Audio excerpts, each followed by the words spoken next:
Pour commencer ma vidéo, qu'est-ce que je veux dire par atelier? C'est quoi ça, un atelier dans ta vie? Aucun plaisir à faire des ateliers pendant le mois d'octobre au complet.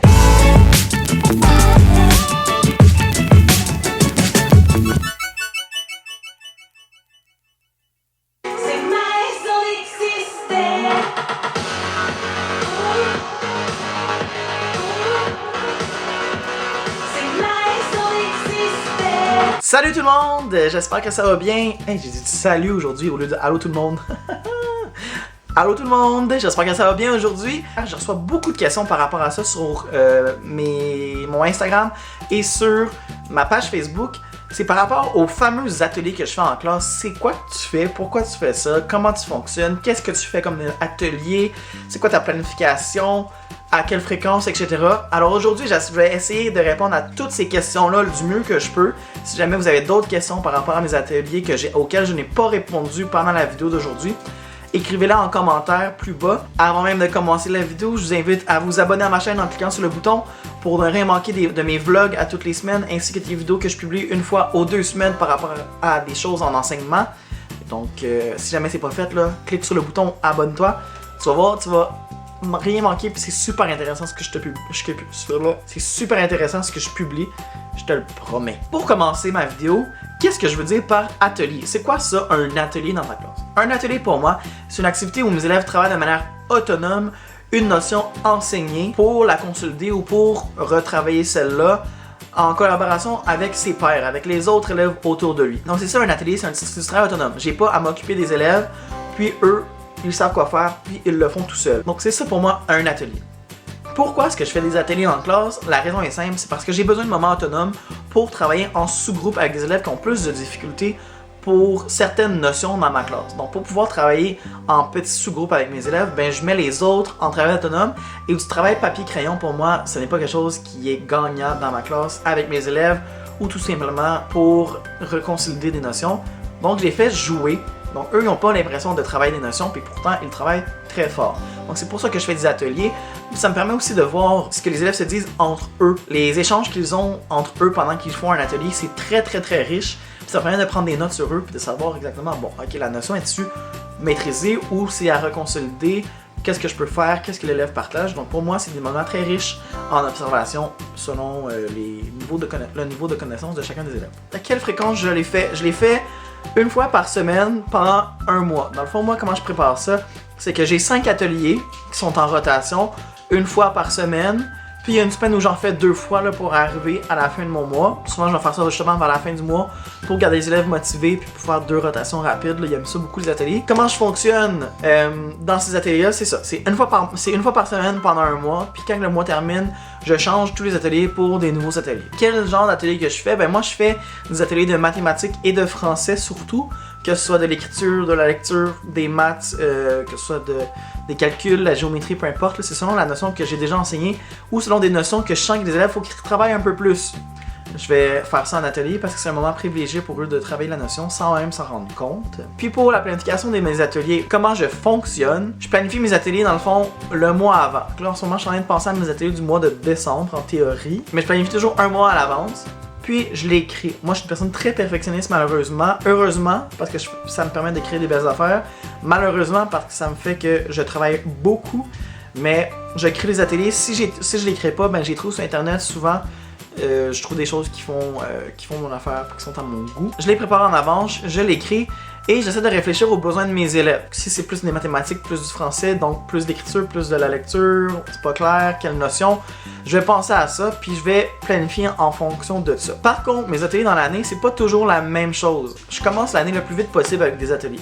Donc en septembre, je commence juste avec des petites activités ici et là de jeux, des cartes à tâches, des scouts pour sensibiliser mes élèves à des activités un peu plus ludiques comme ça, un peu plus désorganisées, où le cadre est moins strict parce que souvent les élèves, dès que c'est moins strict, ils perdent contrôle. Donc septembre, je fais ça tout en leur modélisant les bonnes habitudes, les bonnes façons de fonctionner. Rendu au mois d'octobre, là je fais des ateliers pour la première fois pour vrai. À toutes les semaines, je fais des ateliers en rotation, j'en fais 5. Dans le fond, c'est selon mon nombre d'élèves, cette année j'en ai 18. Donc je fais 5 ateliers, sont à peu près 3 ou 4 par atelier. Et là, au mois d'octobre, c'est seulement 5 ateliers où tous les élèves sont en travail autonome. Moi, je m'implique dans rien. et ils font juste dans le fond faire des ateliers qui sont quand même relativement faciles, simplement pour s'approprier le fonctionnement des ateliers, puis de s'habituer de travailler de manière autonome dans un cadre un peu plus lousse. Une fois que ça c'est fait, en octobre, là en novembre, j'intègre des ateliers de sous-groupes où là je vais travailler des notions de manière plus intensive avec certains élèves ciblés selon le groupe que j'ai devant moi. Tout le monde passe par moi par contre dans le sous-groupe, mais selon le sous-groupe, ben, ce que je vais faire va être différent. Je vous cache pas que encore au mois de novembre, c'est pas très facile.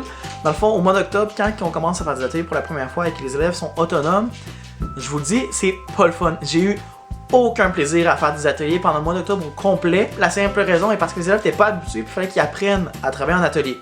Donc plus le mois progressait, plus c'était facile, mais je vous avoue que je me suis dit, je suis pas sûr finalement si ce groupe-là est prêt pour faire des ateliers. J'étais sur le bord de lâcher à un moment donné. Mais j'ai persévéré, j'ai continué, puis là, au mois de novembre où on est rendu, ça se passe bien les ateliers, puis les élèves sont capables de travailler de manière autonome et de manière respectueuse. Dans le fond, ils sont capables de travailler tout seuls sans avoir à ce que je vienne intervenir dans chacun parce que ils sont pas capables de se sentir un et l'autre parce que les habiletés sociales sont pas encore tout à fait là chez mes élèves. Donc le mois d'octobre, c'était pas évident, mais j'ai persévéré, j'ai continué, puis le mois de novembre, là, ça me permet de faire ça. Si jamais tu te dis, je suis pas sûr si je vais faire des ateliers, le premier mois, c'est pas évident. C'est vraiment pas facile, mais il faut pas lâcher, il faut persévérer, même si les élèves sont difficiles, même si on est épuisé puis qu'on doit intervenir beaucoup, il faut persévérer parce qu'après ça, c'est tellement gagnant et payant comme moment, les ateliers, que les élèves trippent vraiment beaucoup et le professeur aussi. Comme je disais, mes élèves sont autonomes dans les ateliers, donc ils travaillent de leur côté.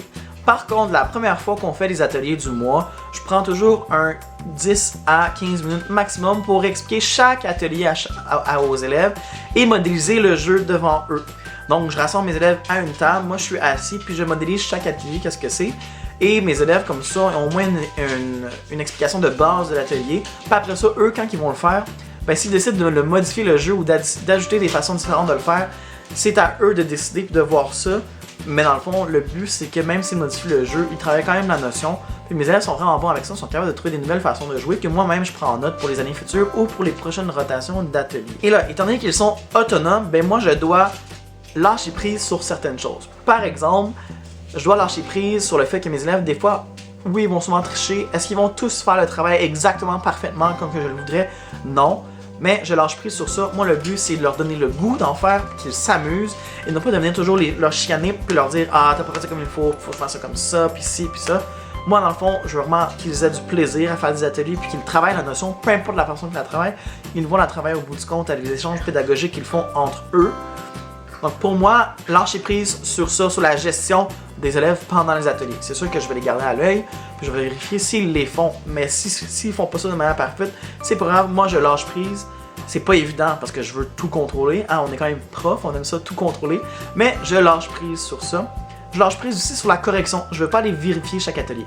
Moi, un atelier, c'est pas efficace pour moi si je dois aller corriger, vérifier tout ce que les élèves font. Donc, ce soit des ateliers où ils s'auto-corrigent ou tout simplement la correction est pas nécessaire. Le but, c'est qu'ils manipulent puis qu'ils jouent avec la notion. Donc pour moi, je lâche prise aussi sur ça. Je ne corrige pas ça, je ne vérifie pas leur réponse. Je vais circuler pour voir s'ils font comme il faut la notion, ils travaillent comme il faut. Mais je ne vais pas aller corriger. Autre chose pour les ateliers, mais moi je trouve que c'est un moment très riche pour des observations. J'ai pas encore trouvé le système de consignation de notes le plus efficace ou qui est à mon goût encore. Mais j'y travaille, puis dans le fond, moi, pendant les ateliers, quand je travaille en sous-groupe avec les élèves, je les mets à une tâche, je vais me lever, je vais circuler, vérifier qu'est-ce qui se passe dans les autres sous-groupes, puis je vais prendre en note un peu sur des élèves spécifiques, selon une notion ou un critère spécifique que je cherche. Par exemple, la première étape, on a évalué la compétence transversale, travailler en équipe, mais les ateliers, c'est un moment privilégié pour moi pour voir ça. Et j'ai pu voir qu'il y avait encore des lacunes pour certains dans le travail d'équipe, mais les ateliers m'ont permis de faire ça. Donc, c'est pas mal ça que je fais avec les ateliers. Moi, c'est une période de travail sous forme de jeu. Oui, ça peut être choquant pour certains ou certaines qui sont pas habitués à cette façon-là d'enseigner, mais mes élèves apprécient énormément les ateliers. Moi aussi, j'aime beaucoup ça.